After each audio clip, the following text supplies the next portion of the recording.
Mhm. And just some of the house rules is that there's no self-promotion on these calls. Also, don't contact people outside of the user group without their consent. And if you talk about a case or something that's going on within your organization, don't share that information without consent from other people. Next. Okay.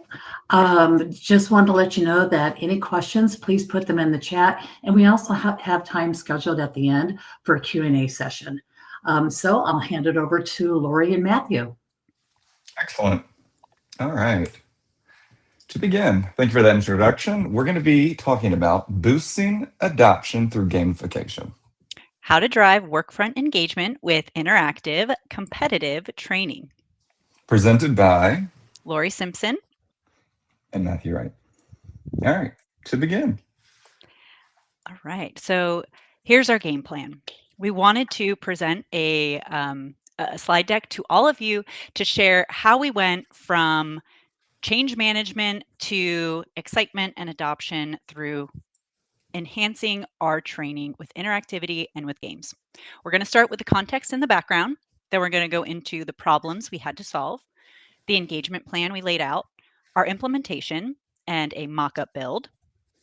We'll also talk about the creation of challenges, answer tracking and scoring, results and takeaway, and then we will do a Q&A at the end. Also, time and weather permitting, we're going to have a quiz at the end. So pay attention to the presentation because we will be referencing back to random things that we have said throughout this whole thing. So very important because there's a prize that is really just bragging rights. So to begin. So we wanted to make sure that we provided the context and background.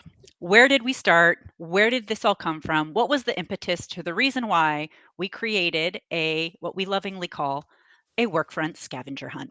So we started with a major change to a process. I'm sure everyone here has something that they've done in their own organizations where you changed something in Workfront and you needed to make sure that people were coming along with you for that change. Well, we created end-to-end templates and we rolled it out across our teams. Now, this was a major shift in the cross-functional workflows and the way that we had been doing things in the past.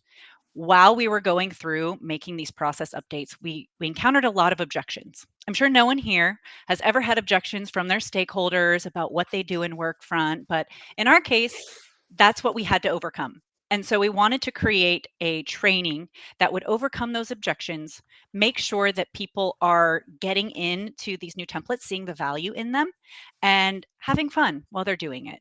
And so we wanted to ensure that we created a training where they could focus on understanding and embedding best practices. We wanted them not only to use these templates and get comfortable with these workflows, but also make sure that we had the smoothest process possible by doing best practice every time.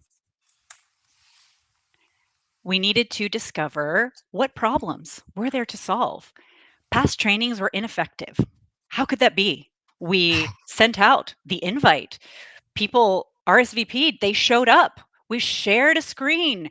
We told them what they needed to know about these Workfront templates. And yet, why was it not translating into best practices? Well, we discovered, lo and behold, there was low motivation by stakeholders. Teams were disengaged. There was a lack of retention. How could people not remember what we trained them on that one time for 30 minutes? There was a lack of practical application on our end. And our training didn't really address specific stakeholder pain points. So I'm sure we're probably, again, the only ones that have these problems to solve. But if any of these resonate with any of you, this presentation is for you. So our solution to all of these was to implement our Workfront scavenger hunt to boost adoption. All right, so we had some problems. The standard training method was not working. As Lauri had mentioned, it was just a full-on failure. Not to our, greatness, but just it was hard for people to retain the information and to pay attention. Everybody's doing something at the same time while you're watching training. So we really wanted to create some form of plan that would enhance engagement. So we created the aptly named engagement plan. Lauri and I came together and we talked about what are 3 points that we could really fine tune and focus on to create this evolution of what we used ultimately to train our stakeholders. And we broke it down into 3 points. We had identify stakeholder pain points, create interactive game format, and then motivate engagement. And we felt these 3 points would really drive that effect. And I'm going to break these down in the following slide. To begin with identifying stakeholder pain points, this was key because we had to understand where the issues were occurring to begin with. For us, it was observing user behavior. We work with our stakeholders all the time. We hold weekly meetings with them and discuss issues that are occurring. We have an open feedback loop where we talk about the roadblocks, where the pressure points in the process is, where they're having mistakes made, and the template that is creating an effect with other people. And so we gathered all of this information and created some pain points. And then we also created reports for discovery. This was huge because it made us realize we weren't insane and we were really seeing these issues and they existed. So we wanted to build metrics with milestone reports and overdue reports, anything we could gather to really defend this, the understanding of where the issues were occurring. And then we wanted to document opportunities for improvement. This was important to us because we had to find a way to really bridge the gap, create challenges based off of the pain points that we called opportunities for improvement so that they could find solutions on their own by referencing the training sessions that we were creating. So for us, we took the pain points, narrowed them down into opportunities, and we'll discuss that more in detail later.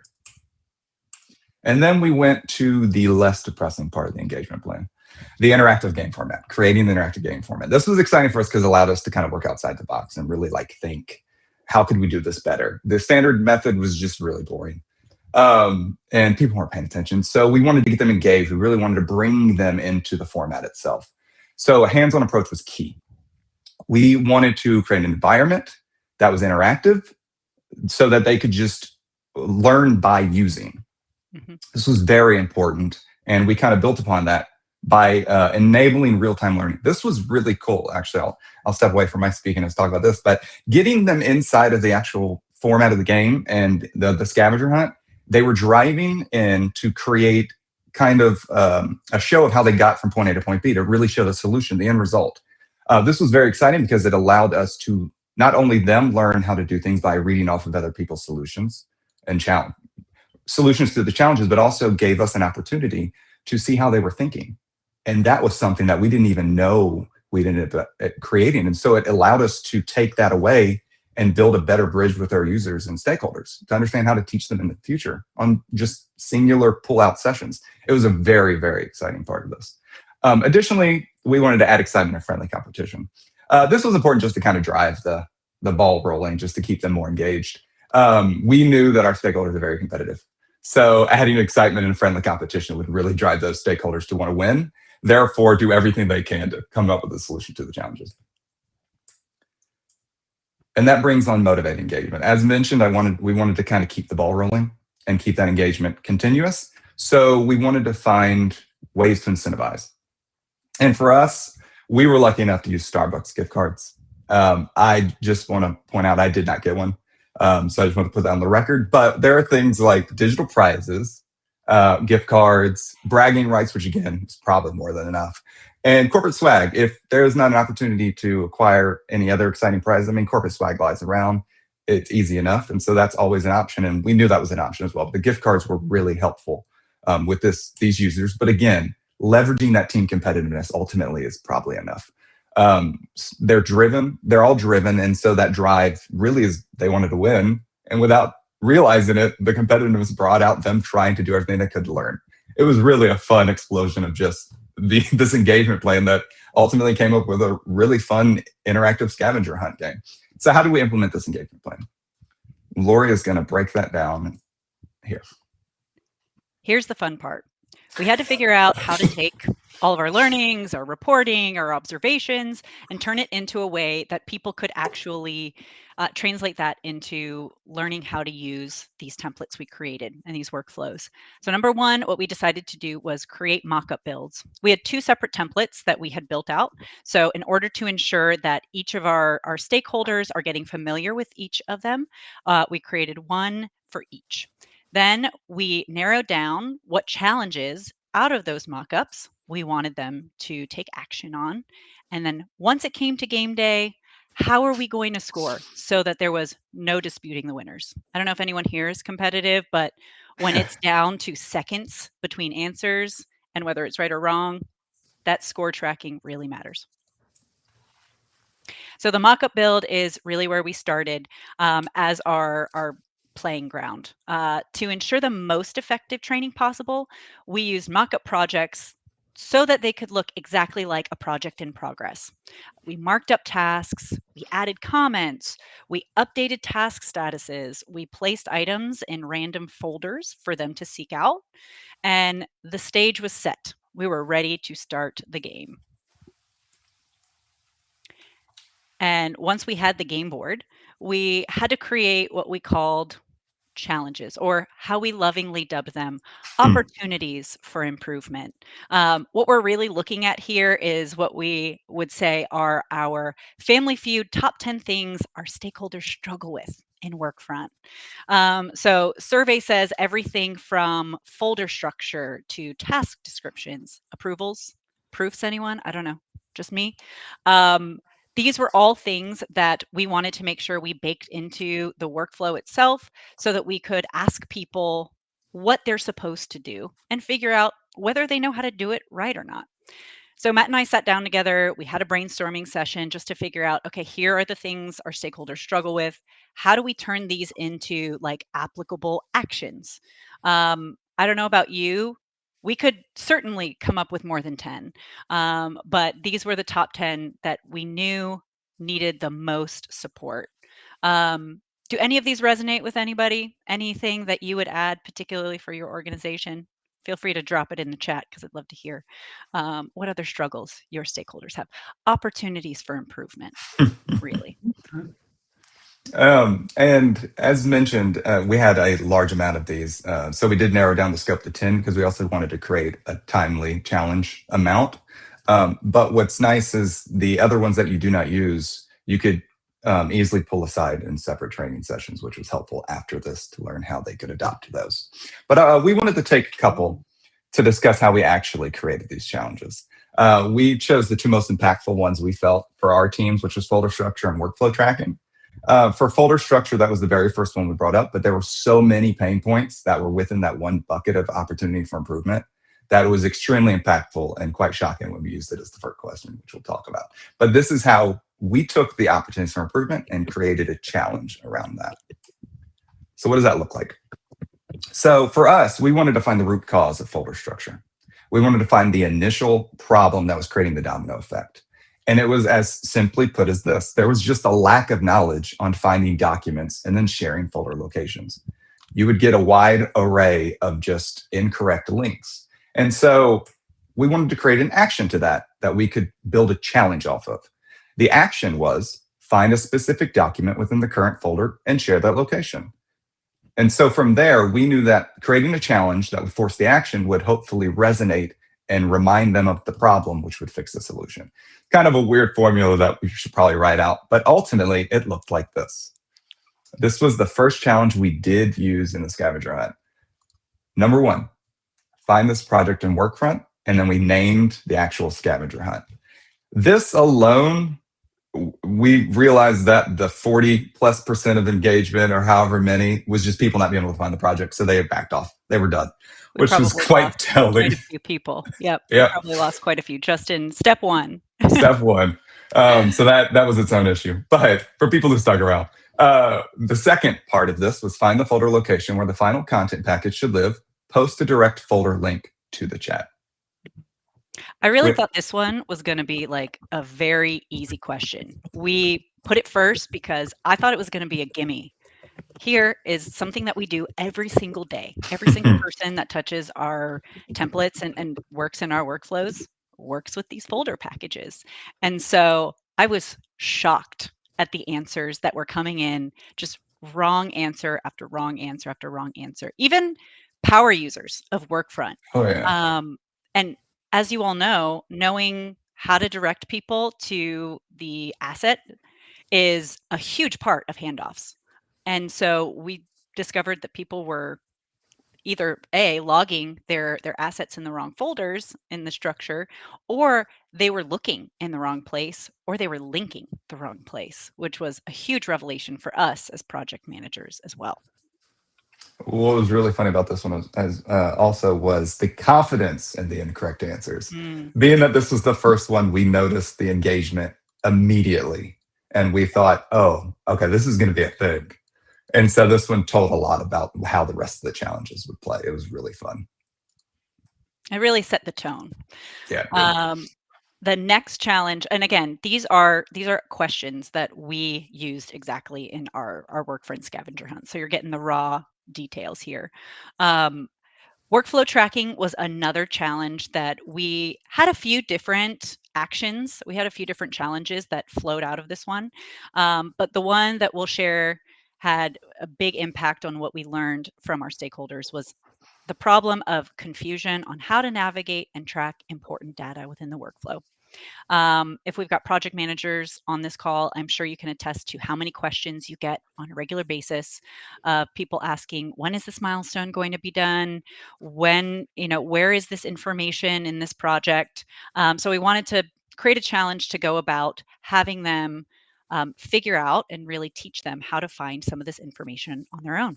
So the action that we had them take was find and deliver key information from project details to milestones, progress, comments from our mockup builds, find this information and bring it back.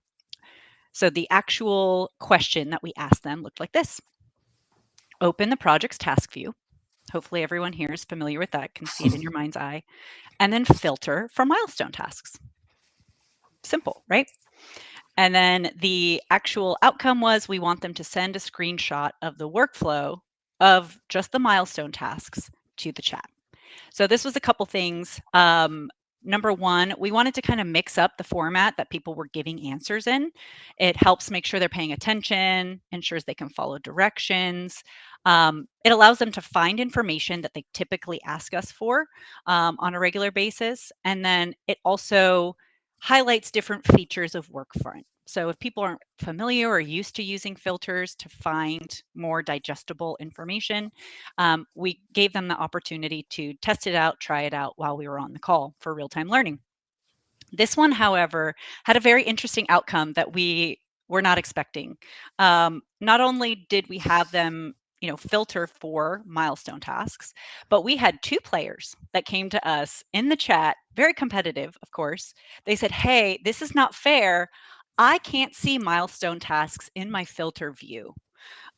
So not only did we understand that, hey, they knew where to look, but we also understood as project managers some of the features and functionality that people didn't have access to.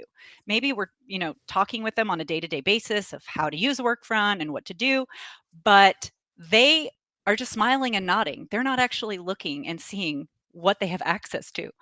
So this was very revealing for us and something we never would have found out unless we had done this kind of interactive training where they're literally getting into their system and looking at it and digging and diving in. And we had one guy that was really adamant that this was not fair and that he didn't want to play because of the functionality that he didn't have, but it ended up turning around due to some other things that we built into this whole scavenger hunt. So we'll go into that, but those were two examples of exactly what we asked them to do. One of, I think we had maybe 15 questions total. So in your own formats, you can decide what makes the most sense for your training purposes. So that brings us to answer tracking and scoring, probably the most important part for our stakeholders due to the competitiveness. But we wanted to make sure that there was a lot of fairness in what we were doing and make people want to come back to hopefully the next training session. So this looked like that. We set the rules, which kept the game fair. For us, the rules were as follow. First correct answer in the chat wins, because you can't argue with timestamps. People argued with timestamps, but you try. 1 point per correct answer and 3 points for the final challenge. Why this was important was because we wanted to make sure that the end challenge was difficult, brought in a lot of different pain points, but also gave people the incentive to want to keep playing. If they were feeling like they were behind, well, a 3-point question could easily turn it around, which it did. Mhm. But we'll talk about that shortly. And that moved on to having a dedicated scorekeeper, which kept the competition fun. For us, we were able to split the tasks. There were 2 of us. Obviously, that it could be done by one person, but this allowed us just to ask more questions because we had an allotted amount of time.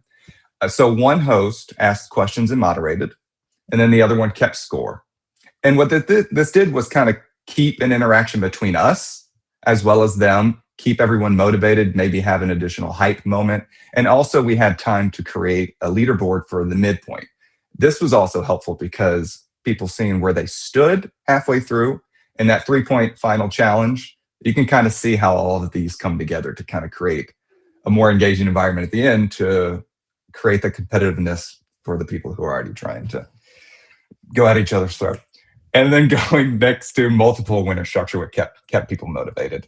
This one feels a bit obvious, but we wanted to have 3 different places. First place was best prize. Second and third were smaller prizes. So no matter what, even if you were behind, there was an opportunity to win, maybe a lesser prize, but still win. What's funny about all of this was the person we had mentioned above with the milestone filter issue. He actually kept going, got the 3-point final challenge, and ultimately won the first place. So even though we set him up for failure, which was not planned, Yep.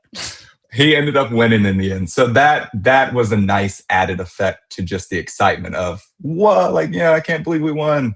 So it was a lot of fun. Yep.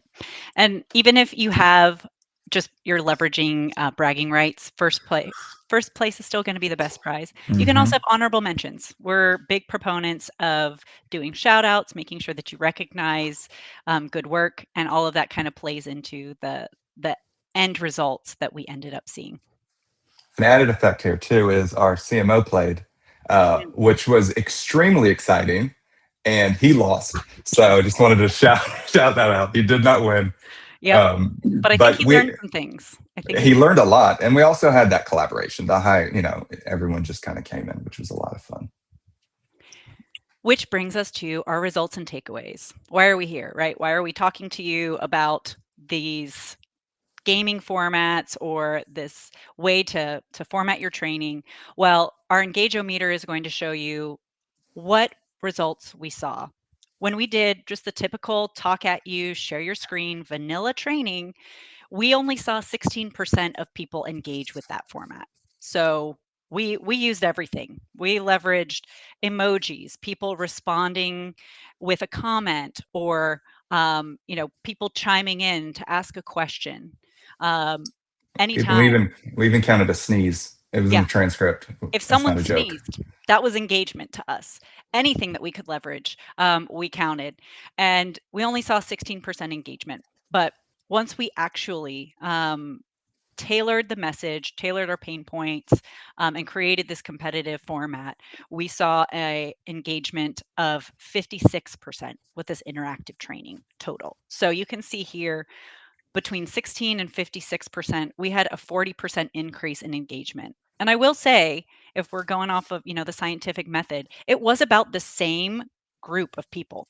And we had people coming out of the woodworks, responding. Everyone was answering questions as they knew how, because there were prizes on the line and because they were confident that they knew how to use these templates. And a lot of them discovered some things that they didn't know before.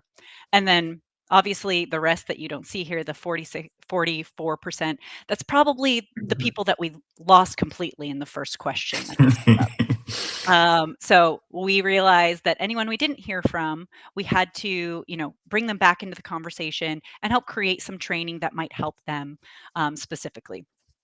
And so what are the key lessons that we learned for all of you, our knowledge and wisdom that we can pass on? Number one, customize competitions based on your pain points and your stakeholders. Maybe everyone has as competitive, high-performing teams as we do, and maybe they have the same issues. So the pain points that we pulled from really allowed us to find out what we needed to fix and how we needed to address these issues. To answer your question, Lindsay, about when we collected the responses, it was a public forum. So everyone saw the responses in place, everyone saw the ones that were wrong, and everyone saw the ones that were right. So we could really highlight and elevate those as well. A lot of confident people, a lot of confident answers, really deflated once they found my answer is not correct. But coming to my second key lesson here, use real workflows as training material. That was hugely important. We wanted to make sure that we got people within the workflows that we created so that we could not only see where everybody landed, what their base level understanding was, but also some additional areas that we might need to train upon. We wouldn't have been able to do that if we weren't using these workflows. So absolutely get mock-up builds in there. And showcasing multiple paths to solutions. So this actually ties into your question as well, Lindsay. Everybody saw the responses that were in the chat. Not only did we have, when we identified a winner, we had them share their screen and share how they got to the answer. So we would kind of have a pseudo peer-to-peer training as well. And it wasn't just us project managers talking at people again, it was people that they work with showing how they got to where they got to. And if there were additional ways to get to the same outcome, there's a million ways to do the same thing in Workfront, right? So we would showcase those multiple paths because different people learn in different ways and they're comfortable in different paths to get to the same thing. So we wanted to make sure everyone knew this isn't the one way. There are multiple ways to get here. And finally, I think I speak for both Matt and myself when I say tracking and celebrating progress is the most important thing that we did to ensure that engagement stayed high. This was definitely our favorite part because we're just naturally encouragers. So being able to track, share leaderboards, have, encourage people to continue on. We really wanted to make sure discouragement didn't knock people out of the game. We had a high level of engagement from start to finish, and a lot of that is attributed to, positive reinforcement, making sure that people who are doing things well are highlighted, and also just ensuring that people know they still have a chance. It's anybody's game. Our dark horse came from behind with no filter in sight to number one on the leaderboard. So this was definitely a key part of this type of training, and these were the lessons that we wanted to share with you so that you can go forth and prosper with your own engagement trainings. And with that, it's Q&A time. If there's anybody else that have any questions or any in the chat that we missed.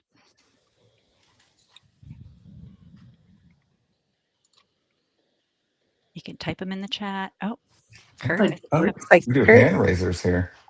Fun. Yeah, there we go. I just have a question for you guys. Sure. How often do you do your games? Like every week or something like that?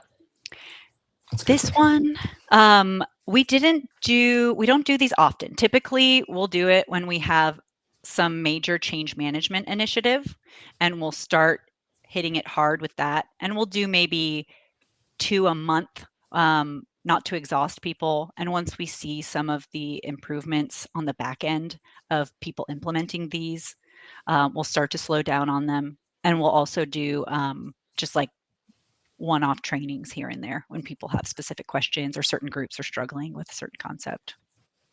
But you can do them as often as you want, as much as it's palatable for your team. If they love it every week, then go for it.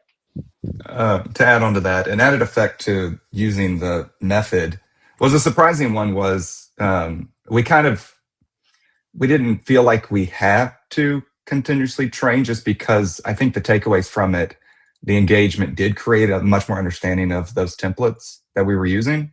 And so that effect itself was helpful for us because then we could just do more individual trainings rather than larger groups. So it was just kind of an added effect to understand that them adapting to that learning method really helped them be more confident within the templates. For sure. Good question. Any other questions? So I have a question for you. Sure, Mary. I know that you're both the Workfront project managers. What role do you play with the company? Do you manage projects? Do you mainly focus on training? Just wondering how you use Workfront. Of course. Matt and I cover an individual business unit. We have a few project managers within our PMO, and our main priorities are opening projects, managing projects, closing projects. And then in between there, we are tasked with improving processes that impact the lives of our stakeholders. So that can be anything from educating. When we get a new user, we have to, you know, get them into Workfront and train them on how to use the platform as a whole. And on a regular basis, we're keeping tabs on the projects, the health of our projects, and removing blockers. We do rely, the kind of separation between us and our admins are when it comes to anything net new. They will be a part of the building process. They're really our architects, and we kind of help tweak and refine things that they have created. So these templates that required all of this change management that started this whole journey started with Deb, who had started with this group and all of the business units to go in this direction. We kind of got it over the finish line because we work daily with our stakeholders and know them best, developed rapport, developed relationships, and we kind of took this best practice that previously hadn't been able to be implemented, and we were able to work with them daily to overcome objections, ensure that this is going to have a positive effect at the end of the day. So that's really, we're deep into the projects, and then when we find ways that we can make a smoother, better, faster workflow, we jump on that as well. Matt, would you add anything to that? Yeah, actually, so for me, it's funny because I was a user within these processes. I started out as a designer within Workfront for a team, and so I helped kind of them adopt the transition into Workfront a while back because I was pretty much a guinea pig for a lot of the processes, and then I actually transitioned into managing projects and doing everything Lauri had just mentioned. So it's kind of fun for me because I came at the position from a different perspective of someone who had to be taught, which was helpful too, because I kind of understood what it's like to be a stakeholder and how it feels when you're in these not knowing what to do. And also you're too busy. You're a bit lazy on occasion to do the training because you're so focused on the projects. So it was really nice to bring that additional effect in there. So that's how I originally used Workfront. And now I'm, at a much larger scale of seeing how the cogs kind of work with the processes and stuff. So. Oh yeah. Thank you. Any other questions? I do see a couple of folks that added to our Family Feud top 10. So task constraints and predecessors, those are huge. Resource management and time logging. I will say for task constraints, that was another one that we ended up using as a challenge. It helped us promote how to leverage different views and different columns in task views. And we did have a question of asking folks, what are the task constraints to this particular task? That one actually went really well. Sorry for predecessors, my apologies. We had predecessors. Task constraints, yeah, that's a whole different ball game. That really is when it comes to stakeholders. I'd be curious to see how someone would want to build that into a challenge. All right. Well, we can move into the quiz. Yeah. If there are any other questions, we've got time. We'll happily answer any questions that might come up after the quiz as well. We have time. All right. Hope everyone was paying attention. Let's do it. You ready? Quiz time. Warmed up. Here we go. All right. Question 1. For 1 point, list one of the 5 problems to solve with our ineffective training. Who is paying attention? 1 point, y'all. For bragging rights. Yeah, all we've got is bragging rights. I know. I'm going to answer it if nobody. I was talking about our ineffective training. That was the problem. That was the main problem. What were the specific parts of it? Why were our trainings so ineffective? Make sure you type it in the chat so we have a timestamp. Yeah. We will not accept audible answers. David, retention. That was 1. Absolutely. Lisa also answered no engagement. That's correct too, but David was the first one with the timestamp. Thank goodness for the chat. Absolutely. Thanks, David and Lisa. So Low motivation, disengaged teams, lack of retention. I don't know who else needs to hear this, but retention is key. Lack of practical application and didn't address specific stakeholder pain points. All right, David in the lead Nice. with one question. Still anybody's game. All right, 1 next point. question. For 1 point as well, name 2 opportunities for improvement mentioned during the challenge creation phase. These are our top 10. We need 2 of the 10 for 1 point. Ooh, Lindsay, approvals Ooh. proofs. That is correct. Ooh, Mary coming up behind, but just a little shy, of Lindsay. So we got 1 point, David, 1 point, Lindsay. Awesome. All right, nice. All right, question 3. Question 3 for 3 points. Don't sleep on this one. When discussing the results and takeaways, what was the percentage of increase when comparing standard training engagement versus interactive? Oh, David, 40%. That's right. That is correct. 40% from 16% to 56%. We wanted to make these numbers easy. 40 something. I like that answer though. 40 something. Right. Okay, we got David. I would have given it to that. With 4 points. And then we got 1 point above. 1 point for Lindsay. All right. All right. Don't despair. There's one more question. All right. For the last question, question number 4. According to a recent study, who is the most influential Workfront project manager in the world? It's a multiple choice.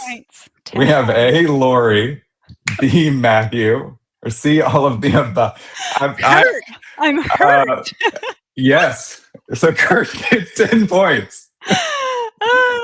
Sorry, Jesse, Lindsay. C is incorrect. Jesse. Oh, right man. Lindsay, for all the marbles, congratulations. I know, y'all are savage. I mean, I disagree. But Lindsay that's with all of the above. Thanks for playing. Oh. All right. And that concludes our time today. I really appreciate everyone sticking around, joining us. Hope you learned some things. Hope you have some takeaways of your own. We'll still be hanging out. If anybody has any other questions, feel free to put them in the chat. Workfront PMs. Yep. Appreciate the time. Yeah, thank Thanks, you everybody. so much, Lauri and Thank Matthew. you guys. We This really, was great. really appreciate it. And thanks everybody who joined us and participated today. We appreciate it. I know personally, I have to do something before it sticks in my head. So this type of training is especially good, I think, for those people who have to actually go do something for it to really register. So really appreciate the presentation today, and stay tuned for our next meeting. We don't have it completely all worked out yet, but we will send out communication about what we'll be talking about next. But yeah, if you have any other questions, feel free to throw them in the chat. We'll stay on for a few minutes. If not, you are free to go. But thank you so much. Thank you, everyone. Thanks, you guys. Appreciate it. Thanks so much. No problem. Oh, Lindsay. So Lindsay has a challenge. I know. I love it. I know. The wheels are already turning. I love this. It's great. What other game styles have you tried? Ooh, that's a great question, Tavi. What are you talking about that one? I've got a few in mind. And then we've also tried a few different formats, both for Workfront and just for like culture building. One that we've done, we did the scavenger hunt before, but it was like a physical scavenger hunt. We did like a holiday scavenger hunt. So that was just fully culture building. The CMO did win that one, but he also cheated because he used his wife to do all of the holiday item hunting for him. So he was very discouraged when he lost the Workfront scavenger hunt. We've also done like trivia. So you can do like Workfront trivia. I have my eye on Workfront bingo. I haven't. Yeah, we've been bouncing that one back and forth for quite a while. I think that was originally the hope, but there's so much. There's so much there. Yep, there is. There's a lot of logistics behind that one. I think those are the main ones. Matt? Have we done any other ones? You've been on both sides as the. Yeah, I mean, to be honest, I've never been trained like we trained people, so it was kind of exciting just to come up with any game because the standard training wasn't really taking. I know we bounced a lot of ideas, but some of it's just not applicable with the setting as well as the time frame. But I think our wheels are turning on what might be next. So if we come up with another one, I think it'd be fun to come back and just do a part 2.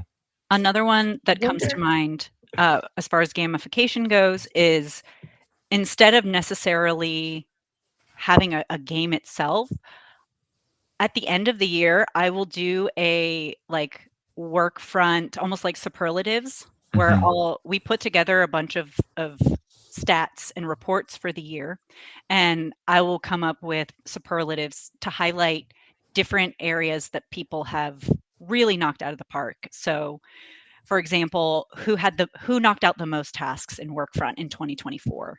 I do like, the task slayer was Mike Bignell last year. Yeah, superlatives definitely. Even if it's getting people in Workfront and it's driving people to use the system more, or it's highlighting different ways that you can track things. That's also a great way to utilize and leverage engagement. I know people still talk about the superlative sometimes. Shortest decision time. I like that. Yes. Yeah. I love it. We definitely had a mentions. We had the most mentioned, which ended up, I think, being you. It was me. The project manager had the most comments. And I came up from behind because I started in May and I already had most comments by the end of the year in 2024. Most. I wonder. Kind of an undercut. I wonder if there's any apps like in Teams that you could utilize that are like gaming, like Jeopardy or Family Feud or anything like that. Jeopardy is I know I've seen some before, Mm-hmm. but I don't know if I don't even know if we would have access to them. We'd probably have to ask for permission on that, but there might be something out there.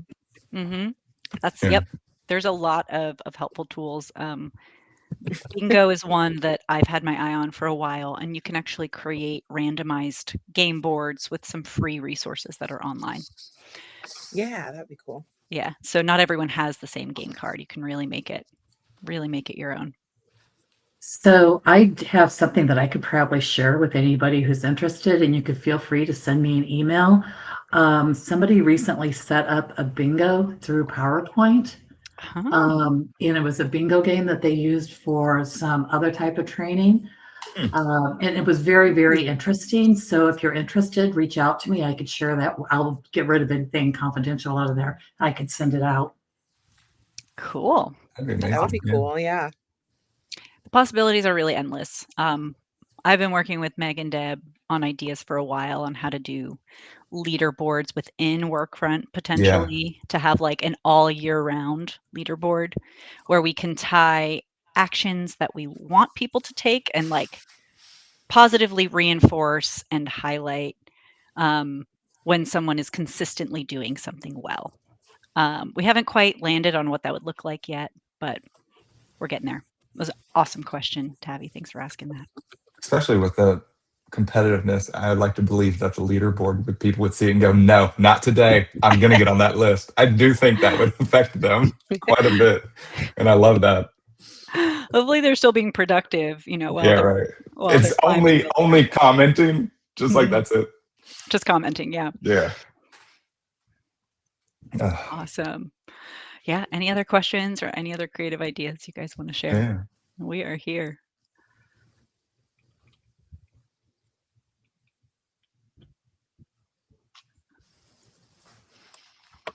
Mary, I definitely want that.